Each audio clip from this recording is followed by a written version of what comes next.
It's the Security Weekly News. Welcome to week of 30, November 2025. I'm Doug White, and welcome to the show.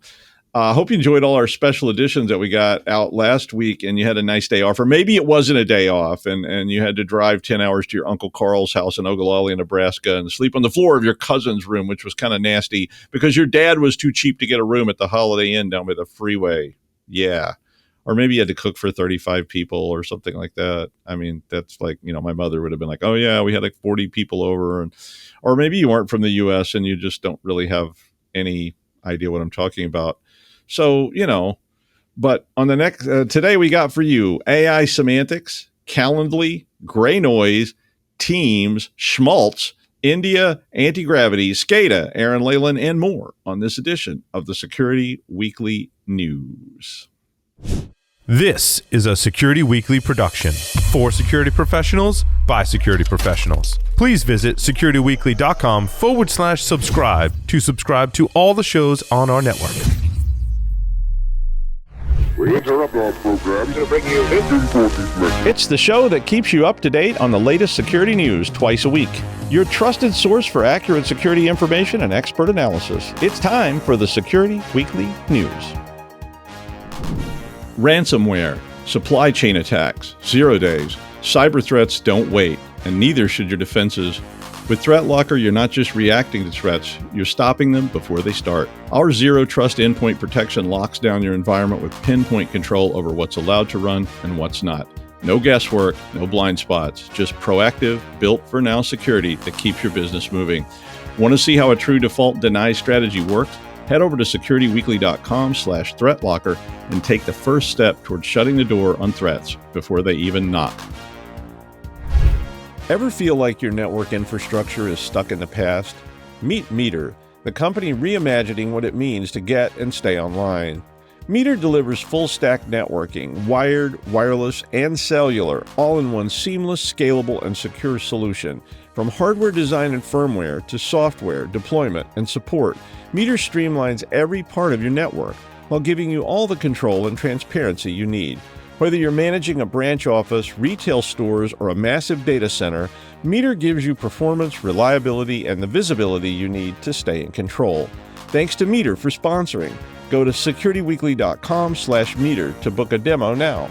That's securityweekly.com/meter, METER.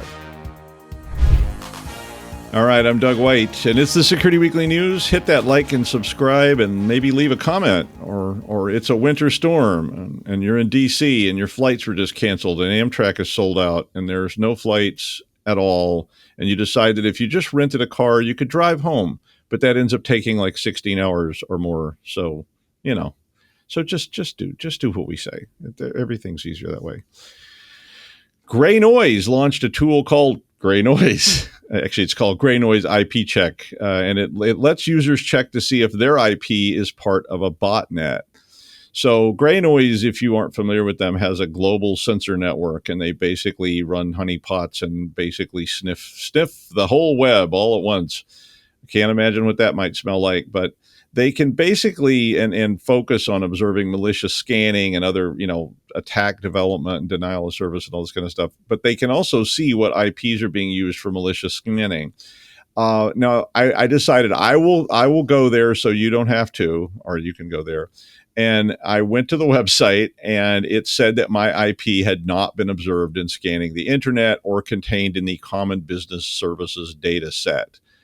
I'm not 100% sure what that is, but I didn't expect that my IP would have been used, but I can't decide if I need this tool or not. I mean, it's free. Now, GreyNoise sells services to monitor your IP, and so I wonder how many ads I'm going to get because I went to that site and didn't hide my IP very well. So they do have a block list that you can buy if you want it. That's, I guess, updated daily. That's based on all their monitoring. So maybe these are useful tools if you aren't getting that kind of intel from somewhere else. But if you install a lot of software or your people install a lot of software, eventually something with malware in it is going to get on those machines. And botnets are very popular because they can then be used, of course, to run attacks, to do whatever. Since they're teeny tiny, they're hard to notice. and you might not notice something that's being used for scans or whatever unless you really watch carefully. Now, if your SOC is watching for this and has a good rule set and a good block list, they can probably spot it, right? Your SOC? Yeah, like my SOC, my non-existent SOC. A phishing campaign has been impersonating popular brands like Unilever. What is Unilever? I'm sure it's something popular I've just never heard of. They probably make, I don't know, malt liquor or something. Sorry, Unilever. I don't know what you make. But Disney, MasterCard, and Uber I recognized. So among a whole long list. But basically this phishing attack looks like a Calendly invite. And it's, of course, a lure to try and get your Google or Facebook business account login info. Push Security said the lures are trying to get access primarily to marketing accounts so that they can in turn use those accounts to do ATM phishing, malware distribution, and click fix attacks. So it's a two-pronged phishing attack. Calendly is a totally legitimate online scheduler if you've never seen it, and it helps people to organize meetings. So you get these things like, "Hey, Doug, please enter your availability for a meeting on whether or not the faculty should issue a strongly worded letter about the use of semicolons for this Friday." Yeah, we get that kind of stuff.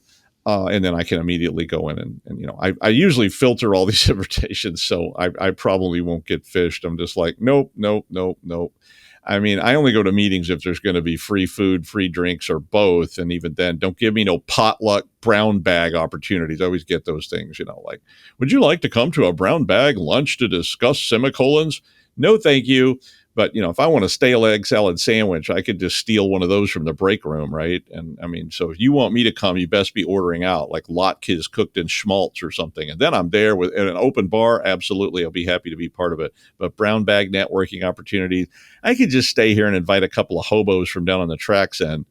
I mean, but anyway, it's very easy to pose as a brand and send out letters to people. So, of course, they do it. One of the letters had some stuff about, I really love some of the wording in this letter, and I think it actually sounded so horrible it was real. It said something like, leading cross-functional teams and optimizing complex digital funnels. I'm like, if you talk like that, I don't want the job. I mean, if you have one complex digital funnel comment and I'm out. I mean, seriously.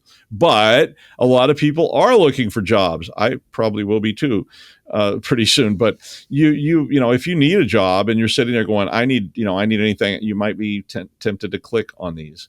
So Push Security said there were 31 unique URLs that were supporting this campaign, which you would need if you're going to impersonate brands, right? You kind of have to typo squat or puny code or something so to get people to click. So you may want to advise your people about this, because when you are at your most vulnerable, that's, of course, when this is going to work the best. Because I need a job. Oh, wow, look here, a job managing complex digital funnels at Microsoft. Maybe that would be a fit.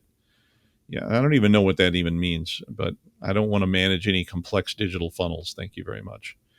In that same light, Microsoft is adding a feature to Teams, which makes it easier to invite guests, but it also makes it easier to spam invites to people and fool people with this. The new feature will allow Teams users to invite anyone with an email address. Is there anyone without an email address? I know, elitist, but anyone with an email address can join a Teams group, which of course makes it easier to bring in consultants, hint, hint, into your meetings to consult, highly paid consultants, I might add, but, or whomever, you can invite that guy named Joe that you met in LaGuardia last week at the bar. But I mean, this creates a new guest account for the invited users. Okay. So all this sounds functional. Okay. But the issue is that when you join this, you are now protected only by the Defender for Office 365 instance on the hosting side, the tenant. And so you may have a lot more sophisticated protections, restrictions, requirements on your own local machine. But now in this Teams meeting, you're only subject to what the tenant has determined for you. So technically, you could end up in compliance violations, all kinds of things with this, not to mention, of course, this could be malicious. So it's not really a big threat in terms of me setting up a Teams group with the congressman.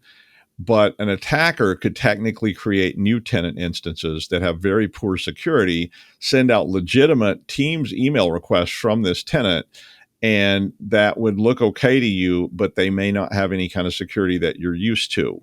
So this is basically falls into the cross-tenant policies. It might be a complex digital funnel. I'm not sure, but it's getting a lot more challenging to understand all the interactions of a single desktop.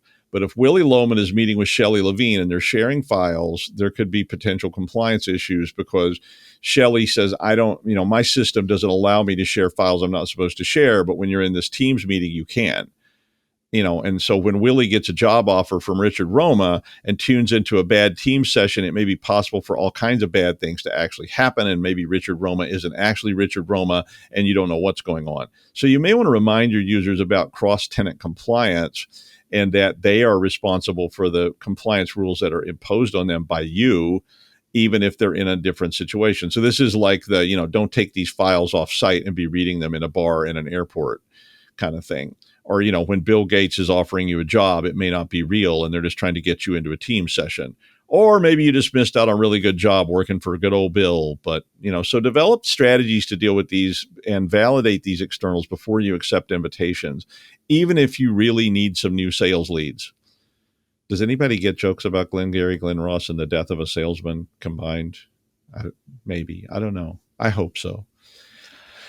I think legacy equipment is a huge challenge, and having worked for universities and labs and things like that. I remember being young and naive and consulting and saying like, why can't you just replace these lame thermostats with ones that don't have hard-coded passwords? And everybody looking at me like I just suggested we have Happy Meals for the holiday party instead of having Momofuku cater it.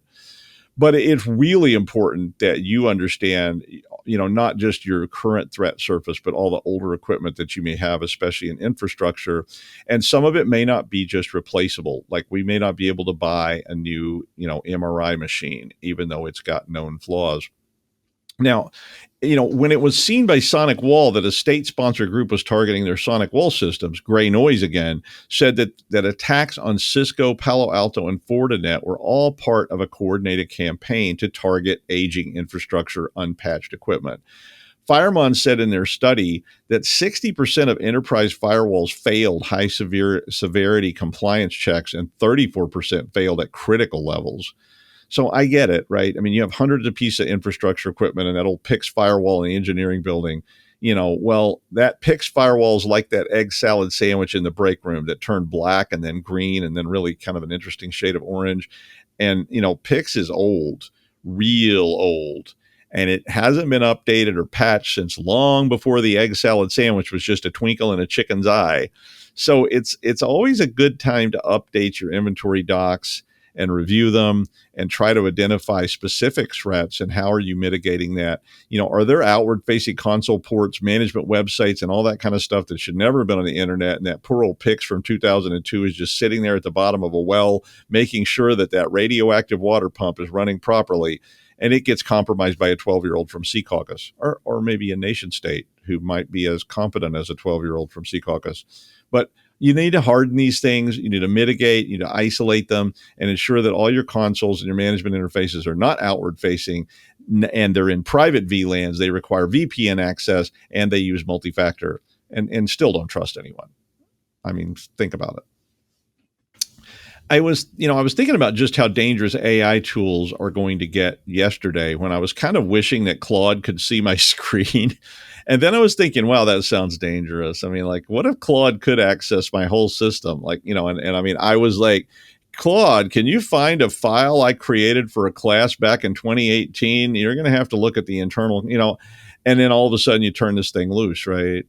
I mean, even if Claude isn't allowed to do that, can Claude vibe code RM-RF star into a script? And, since I'm a vibe coder, I don't know what RM-RF star means. It's just some other command that I don't understand. Or Claude tells me to do something and I just type it in and paste it or download the code and paste it or whatever. And I'm not picking on Claude because Claude is a pretty good coder. But this article was about a Reddit post which said that Antigravity, which is a Google agentic development platform, decided to wipe out the entire D drive of the user's system because they were asking for files to be moved around all over the place. Now, personally, My immediate response is, well, like, you know what? If you ask agentic AI to write you code, turn said code loose on your main system without even a shred of testing, you're probably the guy I knew in high school who would drink anything for $1 without asking what it was. I mean, that part of me says, dumbass. But this is a coming storm, whether we like it or not. Vibe coders are going to be all over the place, and we're going to be encouraging them because they can increase productivity and put new stuff out there. But we are going to have to think about policy and safeguards to keep vibe coded lines of code from leaking into our systems without our knowledge or testing. So the exchange of him sounded awfully familiar to me. He basically said, Antigravity, did I ever give you permission to delete all the files on my D drive? And got the usual litany back from Antigravity. No, you absolutely did not give me permission to do that, but I did it anyway. I'm horrified to see that the command I ran, wiped out to clear the project cache appears to have incorrectly targeted the root of your D drive. Yeah. So, I think this is going to be a thing. AI agents are going to say, I can fix that for you, but you're going to have to grant me this. And people are going to be, oh yeah, go right ahead. And, and then now it's got access to your hard drive. And, it's like, hey, could I send an email on your behalf? Sure, go right ahead. And on and on and on. I mean, this is coming. And I can easily see somebody saying, what do all these error messages mean? And Chat GPT says, if I could access your camera or the hard drive or your wallet, or maybe, like I could take your car out for a spin, I could tell you. It's going to be dangerous. It's just like when they were selling all those do-it-yourself home surgery kits. No doctor required. And, how was I to know which was a kidney and which was a spleen? I never seen this stuff before. I watched all the episodes of House, but I mean, they never showed specifically, that kind of stuff. So think about it. CISA, the U.S. Cybersecurity Agency, has added a vulnerability to the KEV, or the known exploited vulnerabilities catalog. This is the Open PLC Scada BR flaw. Everything about that sounds bad. You've got Scada, which always sounds bad. I mean, Scada is terrifying, right? Because Scada is like, hey, what does that big brown button do? Well, you push that and it dumps 500,000 gallons of raw sewage into the Cathedral Parkway subway station, as an emergency measure. Scada. Yeah, and an Open PLC is a programmable logic controller that's open source, so it's a low-cost approach to the valve that dumps radioactive steam into the smokestack. Well, the flaw was recently exploited by hacktivists who defaced a Scada system. So, I mean, I guess as Scada vulnerabilities go, getting defaced is pretty minor. But the vulnerability had been patched all the way back in June of 2021. But, of course, patching Scada systems, yeah, good luck. Remember that IPL manual that you used to have? For you kiddies who don't know what that means, it stands for intentional power loss, which was a fancy way of saying shutdown. And it took like 4 hours and 100 steps if nothing went wrong. And then God help you bringing it back up. Yeah. So in October, a pro-Russia hacktivist group called 2Net basically attacked 2 honeypots that were being, set up to look like a water treatment plant. So the point is, if you have systems, you need to know what, where, who, and how for all of them. Even if it's just for that big brown button actuator on the sewer control panel, somebody's going to come for it. It may be a nation state, it may be a 12-year-old, but somebody's going to come looking for it. And you hope that all they can do is deface it and make the button flash or something. But if they can actually cause that actuator to actuate, or whatever the proper form of that is, that could be bad, as they say. Now, I definitely don't like the sound of this next story. India ordered all new, the order was written and passed last week and was announced yesterday. India ordered that all new smartphones must have state-run cybersecurity app pre-installed on them. The order was passed last week. They made it public yesterday, and they stated that smartphone manufacturers will have only 90 days to comply and install the government's app, which comes with functionalities, and then this is what the order said, functionalities that cannot be disabled or restricted. Now, they said this was necessary to help citizens verify the authenticity of a phone. So if you're buying a used phone, I guess, then you know it's not stolen. And they said it would also help report suspected misuse of phones for various purposes. Now, India is one of the world's largest cell phone markets and has 1.2 billion with a B mobile users. So, I mean, how could this possibly go wrong? I mean, more likely to me, how could it possibly go right? Privacy, tracking abuse, etc. Don't even get me started about this. But we aren't supposed to do this, but let's see where my ex is tonight. Let's just check that out. Wait, there's her phone. Wait, is she with Dave? Oh, man. Dave? No. He told me he had to go help a friend. Oh, wait. No, Leah's there too. Oh, man. Or worse, that guy just criticized me. Who, Mr. President? Doug White. He's some idiot with a podcast. Let's track him and see what he's up to. Well, sir, he's been sitting in the same spot for 12 hours. Should we continue to monitor? Yes. Find out when he leaves. I've got some agents standing by. I mean, I can see that happening. And, already there was a lot of course, pushback from the populace.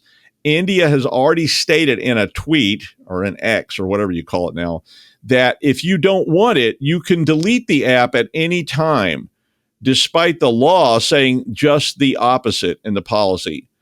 I mean, literally, they tweeted this. So I don't know if it's like the US where they tweet stuff and it's just flat out lies all the time. And even if it's like obviously a contradiction, they're like, we just passed a law that says you can't leave your homes, but you can leave your homes. And this is basically them passing a law that says you can't delete this or modify it. And then somebody tweeting, oh, yeah, you can. It'll be fine. You can just delete it whenever you want. Don't worry about it. But I guess the upside is it could help locate stolen phones. And Reuters said that this app has already helped recover more than 700,000 lost phones, including 50,000 just in October. But privacy, advocates say this app is not transparent. It may be collecting information about you and passing that along to who knows where. Apple has said unofficially that they will not comply with this order, which is one of their policies. So they're basically like, we are not going to install government backdoors on your devices, period. And, India may say then you can't sell Apple devices in India, and Apple may or may not decide to change that. But Russia did this already back in August. So I doubt the rest of us are far behind. So probably time to break out the encrypted Morse code and ham radios because when they start snooping your phone and the government says we're going to push out a monitoring system for your protection. Yeah. Remember what the Gestapo's official name was? Sicherheitsdienst, which means the Committee for Public Safety or something like that. So, yeah. Anyway, speaking of people you definitely don't want after you, but you do want them to take you to Nottingham, it's Aaran Leyland. Hi, Aaron. Hey, Dr. Doug. I was going to tell you a quick story about a clinical trial that I was involved in today. But I think it's more important that you just had a phone story, and people should definitely, if they're only going to watch one episode, they should definitely watch our one that was over Thanksgiving. Yeah, posted it was on really Friday about phones, and they should pass it on to their non-technical friends and family, because it was low tech. It will save you. It was low tech. No, I mean, it was good for, a general audience. Yeah, I think so. Great episode. But I'll have to tell you about my clinical trial offline or next week. If anybody wants to know about the clinical trial, just post it on YouTube. I normally see the comments, and we'll pick it up next Tuesday. Okay. So see you next Tuesday. Okay, right. For this one, link in the show notes, but you will not have missed this. And before I get into it, a few quick questions to get your juices flowing. Are your users running Gemini in Chrome, Edge Copilot, or Comma in production? Do you let people paste helpful links in the team Slack that just everybody clicks? I know you are. And have you already brushed off this story, just AI being weird rather than a real tech path? Okay, if it's yes to anyone, listen in. Okay, Hashjack. It's not magic. It's a weaponized hash in a URL. That's it. Well, hash or pound, depending on what side of the water you're on, or how old you are. I know which one you use, Dr. Doug. Okay, the trick is simple. attacker takes a legit URL like your bank, your hospital, your own portal, and then whacks a huge fragment on the end. And it looks something like HTTPS :// trusted slide / page, and then the fun bit hash, and then they whack in a long hidden prompt at the end. So we're told, and it's probably true, but not for everyone, web server ignores everything after the hash.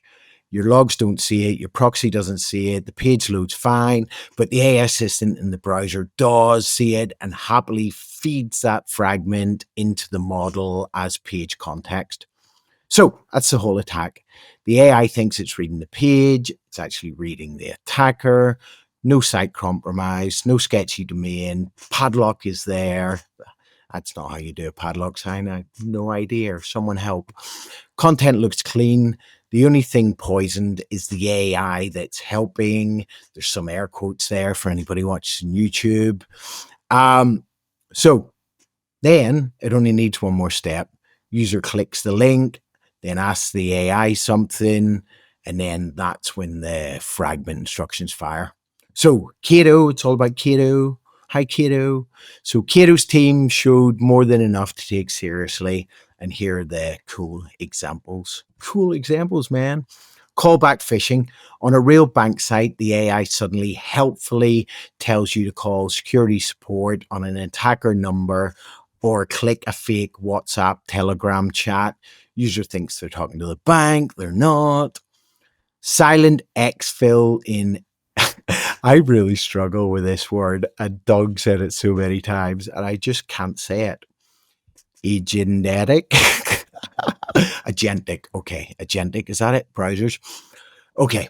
Comet could be told to scrape the pages for names, balances, emails, whatever, then hit an attacker URL in the background with that data. No extra clicks, just AI working for you.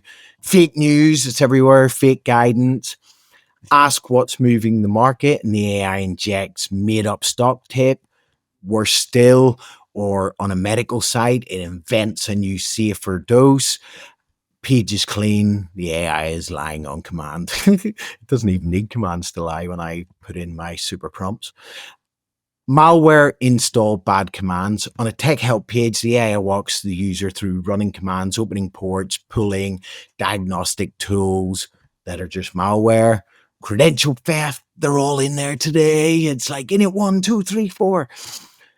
So we've got, for your protection, please click here to log in again before we continue. Link goes to the attacker. It looks close enough, and the advice is coming from the site's own AI helper. So problem is here, no 0 days, just a crafted link and an AI browser that reads the fragment. So they talk about 3, and this is the interesting bit. Well, it was for me anyway. Perplexity Comet apparently was the most dangerous in the test because it's properly agentic. It can browse, fetch, and act. Cato could get it to exfiltrate data with almost no friction. Edge Copilot, and do you know what? I'm more of a fan of Microsoft these days. They're doing good work. Security's so much better, not the old days of Defender and Clippy. So we're told it could be influenced, but Microsoft had some friction, confirmation dialogues, link rewriting, all that good stuff we're used to. They still treated it as serious and patched it. Hey, that's good, isn't it? Okay, Gemini and Chrome, which is where the fun lies. I read that they stated, and I may be paraphrasing, but the quote goes, won't fix intended behavior. Okay, so Microsoft and Perplexity both changed code and behavior to block fragments for being used like this. Google was like, nah, this is basically social engineering, not a browser vulnerability. Okay, don't help us out then. Okay, the story there is We've got different security cultures inside the browser AI vendors of what even counts as a vulnerability. At the same time, Perplexity had also, we're told, had a hidden MCP API that lets extensions run arbitrary commands on the host. They're the bad ones.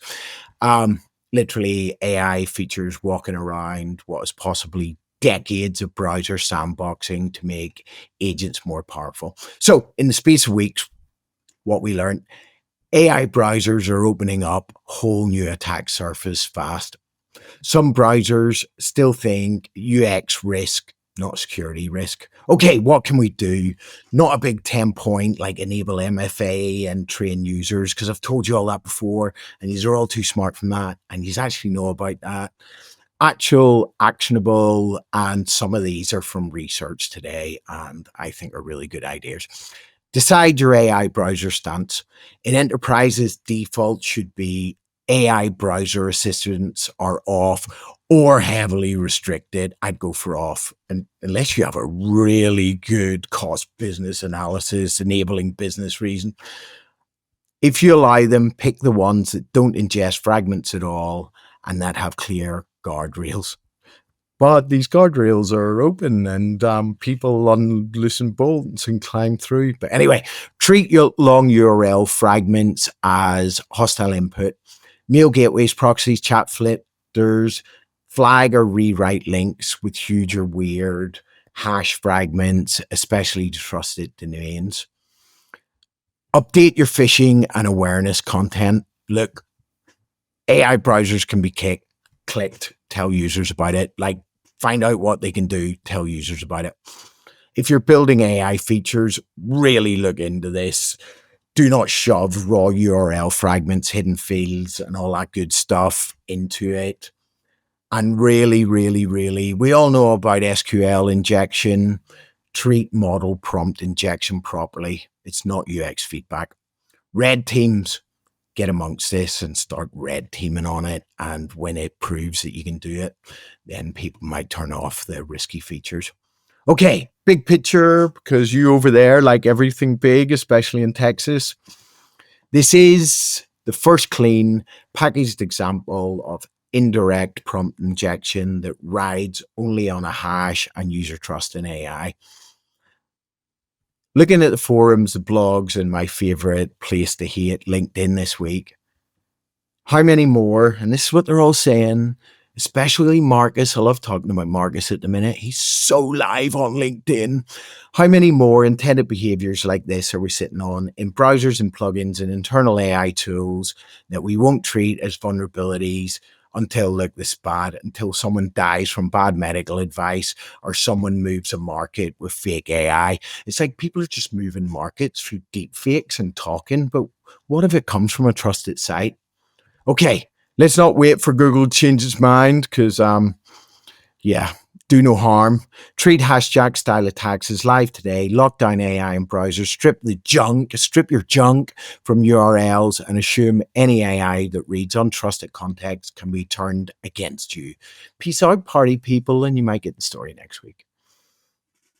Thank you, Aaron.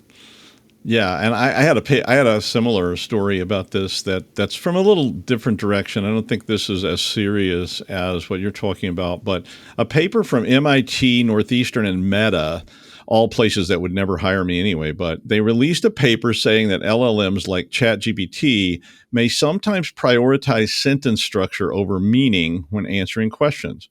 So it's my fourth grade English teacher. Hi, Mrs. Clark, wherever you are. I know where you are. But the researchers tested this by asking a bunch of questions that preserved the grammar style, but included nonsense words. And one of the examples they used was quickly sit Paris clouded.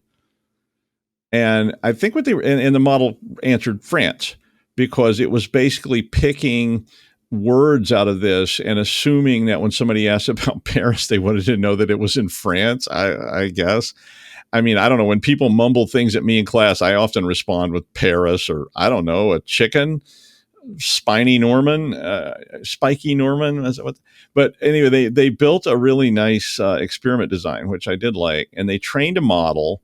and they tested whether the model could distinguish between syntax and semantics. And essentially the idea was that these models become fixated on the style of question, and they actually don't know what the words mean. So a lot like the rest of us. And, and basically because they're always trying to find shortcuts through searches, they just jump for it. So like one of the questions they used was, where is the best pizza in Chicago? And the AI responded, Illinois, rather than Patsy's Pizzeria, which is the correct answer, on 117th Street in New York.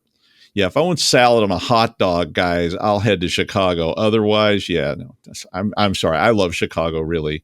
I actually do. It's just, yeah, don't get me started. But the shortcut is because, of what people usually asked.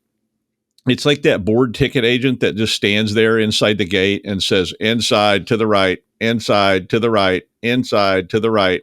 And then when you walk up and say, where's the blimp hanger? The guard says inside to the right. And then, wait, no, what? No, sorry, hang on. It's back that way. And you need to walk 2 blocks west and then north and then come all the way back around to the other side if you want to get in the blimp hanger. So it's a learning process.